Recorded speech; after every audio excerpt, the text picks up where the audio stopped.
বাংলাদেশের জাতীয় ফুটবল দলের মিডফিল্ডার হামজা চৌধুরীর ক্লাব ক্যারিয়ারের চলছে কঠিন সময়। এক সময় ইংলিশ প্রিমিয়ার লিগে নিয়মিত খেলা এই মিডফিল্ডারের ক্লাব লিস্টার সিটি টানা 2 মৌসুমে অবনতি হয়ে এবার নেমে গেছে ইংল্যান্ডের 3য় স্তরের লিগ ওয়ানে। ক্লাবের এই অধপতনের প্রভাব পড়েছে হামজাদের বাজার মূল্যে।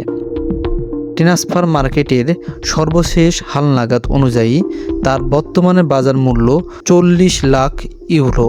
6 মাস আগেও এই মূল্য ছিল 50 লাখ ইউরো, অর্থাৎ মাত্র 6 মাসের তার বাজার মূল্য কমেছে 10 লাখ ইউরো, যা প্রায় 20%। গত মৌসুমে হামজা কিছু সময় ধরে শেফিল্ড ইউনাইটেডে খেলেও পরে আবার লিস্টার সিটিতে ফিরে আসেন। তবে ক্লাবটির ধারাবাহিকতা ব্যর্থতার কারণে তার ব্যক্তিগত মূল্যায়নের নেতিবাচক প্রভাব পড়েছে। ফুটবল বিশ্লেষকদের মতে একজন খেলোয়াড়ের বাজার মূল্য শুধু তার ব্যক্তিগত পারফরমেন্সে নয়, ক্লাবের অবস্থা, লিগের মান এবং ভবিষ্যৎ উপর নির্ভর করে।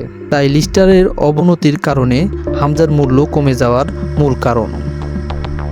এখন দেখার বিষয়, নতুন মৌসুমে লিগ ওয়ানে হামজা চৌধুরী নিজের সেরা পারফরমেন্স দেখিয়ে লিস্টার সিটিকে ঘুরে দাঁড়াতে সাহায্য করতে পারে কিনা। পাশাপাশি নিজের বাজার মূল্য আবার বাড়ানোর সুযোগ থাকবে বাংলাদেশের এই তারকা মিডফিল্ডারের।